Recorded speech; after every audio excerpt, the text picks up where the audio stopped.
Opa, seja bem-vindo aí a mais uma aula sobre a declaração doutrinária da Convenção Batista Brasileira e hoje vamos falar sobre um assunto importantíssimo: evangelização e missões. Logo no início vai dizer assim: a missão primordial do povo de Deus é a evangelização do mundo, visando a reconciliação do homem com Deus. E aí eu já quero destacar algo aqui. Uma pergunta que eu quase sempre faço nos concílios e muitos candidatos ao ministério pastoral não conseguem responder, já está respondida aí. Eu pergunto qual é a primordial tarefa da Igreja do Senhor. E muitos candidatos não sabem dizer. Uns respondem que é louvor, outros respondem que é oração, que é o culto, que é a celebração.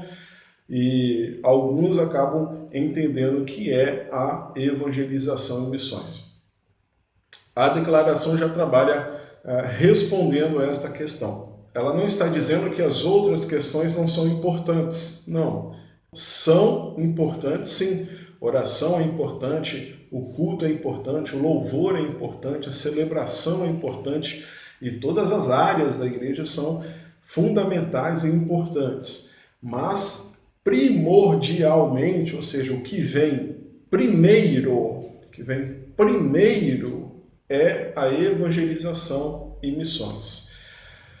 O ato de evangelizar é primordial para a igreja. A igreja não pode deixar a evangelização por último e se preocupar com os outros ministérios que existem nela. Ela tem que ser o primeiro, porque para Cristo ela foi o primeiro ministério deixado aí por Jesus à sua igreja, depois que ressuscitou dos mortos para viver por toda a eternidade. Ele dá aí a tarefa à igreja, a tarefa de evangelizar, a tarefa de ganhar novas vidas e de fazer novos discípulos a ele. Primeiro ponto diz assim: é dever de todo discípulo de Jesus Cristo e de todas as igrejas proclamar pelo exemplo e pelas palavras a realidade do Evangelho, procurando fazer novos discípulos de Jesus Cristo em todas as nações, cabendo às igrejas batizá-los a observar todas as coisas que Jesus Cristo ordenou. Vou ler também o segundo ponto e depois vamos comentar. Diz assim: a responsabilidade da evangelização estende-se até os confins da terra e, por isso, as igrejas devem promover a obra de missões, rogando sempre ao Senhor que envie obreiros para a sua seara. Os dois parágrafos falam sobre coisas muito importantes. O primeiro fala sobre evangelização. E evangelização é para todo aquele que é salvo por Cristo Jesus. Nós tivemos uma aula só sobre o ministério da palavra, sobre as pessoas que são separadas pela igreja, movidas pelo Espírito Santo de Deus e que são destinadas ao ministério da palavra, que são os pastores, os líderes, os pregadores, as pessoas que foram moldadas por Deus para isso. Mas a maioria da igreja não tem o dom da palavra, nem foi chamado para o ministério da palavra, para o ministério pastoral. Então isso quer dizer, professor, que só quem vai pregar é quem tem o dom da palavra. Não. O ponto 1 aqui está dizendo justamente o contrário, que quem tem o ministério da palavra vai pregar sim. Ele vai talvez viver de pregar a palavra de Deus, como podemos ver lá na aula sobre o ministério da palavra. Mas todos os crentes são chamados para evangelizar. Eu, você, todos nós temos a responsabilidade de falar do amor de Deus, do evangelho de Deus, das boas novas de Cristo Jesus a todas as pessoas que estão ao nosso redor, ao seu colega de trabalho, ao seu colega de estudo, aos seus amigos das redes sociais. Todos eles precisam ouvir da palavra de Deus.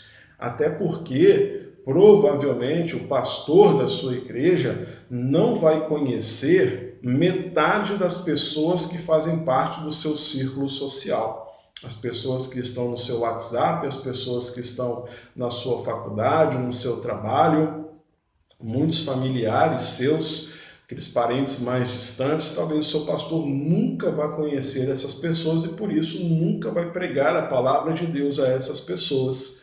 Mas você conhece, você sabe quem é, você tem acesso a essas pessoas e pode falar do amor de Deus à vida dessas pessoas.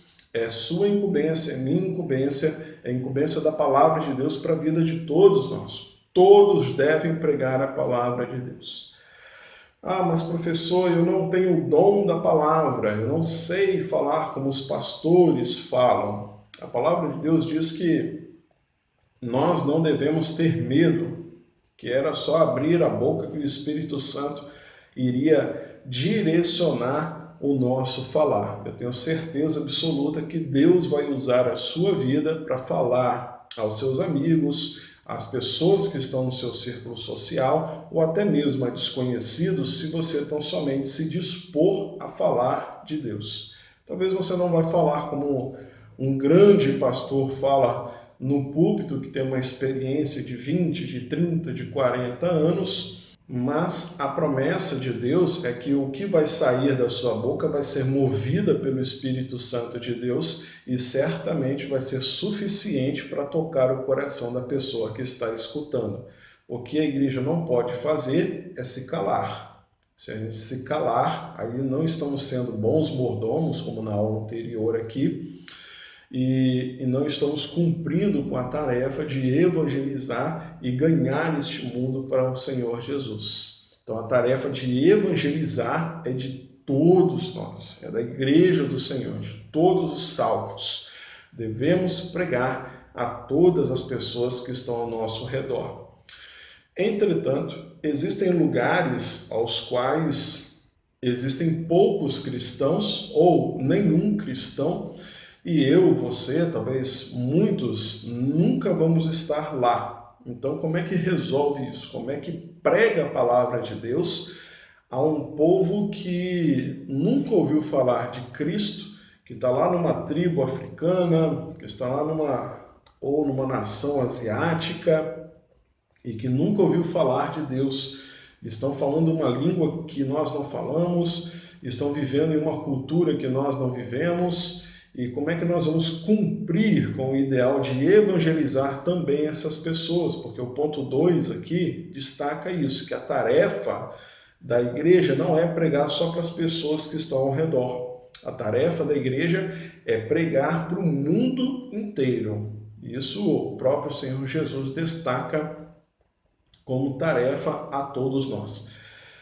Então, como cumprir isso? Isso se cumpre através de missões, enviando missionários. E aí o texto aqui no ponto 2 vai dizer isso. Nós temos que orar para que Deus mande novos missionários, novas pessoas, a tratar de pregar a palavra de Deus a essas nações das quais nós nunca estaremos lá, mas os nossos missionários estarão. Como que isso é feito, então, dentro da Igreja Batista? Dentro da Igreja Batista é feito através das convenções, Convenção Batista Estadual, a Batista Brasileira, a Batista Mundial, e essas convenções têm os seus braços que são chamados de juntas, a Junta de Missão Estadual, Juntas de Missões, ou Junta de Missão Nacional e Junta de Missão Mundial. Através dessas juntas e da cooperação das convenções, é que podemos enviar sustento para os missionários no mundo inteiro. Existem diversos missionários espalhados pelo mundo inteiro e que são sustentados pela Igreja do Senhor. E a igreja não é uma pessoa jurídica, a igreja são pessoas. A igreja sou eu, é você, somos nós enviando as nossas ofertas e contribuições para que esses missionários continuem a realizar a obra do Senhor, evangelizando no mundo inteiro. Por isso se cumpre o querer de Deus para a vida da igreja. A Igreja Batista, então, como igreja local, ela prega para todo mundo que está ao seu redor. Cada membro desta igreja está conclamado por Cristo Jesus a pregar às pessoas que estão ao seu redor, aos desconhecidos ou conhecidos, aos seus parentes, aos seus colegas de escola, a pessoa que está dentro do ônibus que você não conhece. Todos esses são nosso alvo de evangelismo. E cumprimos simultaneamente a tarefa de pregar para o mundo inteiro, porque a igreja local, ela contribui com as suas convenções e juntas missionárias para enviar missionários, seja no estado onde ela está, seja no país onde ela está, ou seja, em qualquer lugar do mundo inteiro. Através das juntas mandamos o nosso sustento e através dos nossos joelhos no chão, do nosso coração na presença do Pai, enviamos as nossas orações, contemplando então esses dois pontos do artigo sobre evangelização e missões. Evangelizar todos nós, aonde estivermos. Missões, contribuir, orar através das juntas para enviar missionários para o mundo inteiro. Espero que tenha compreendido o propósito primordial da igreja e mais um artigo da declaração. Te aguardo na próxima aula.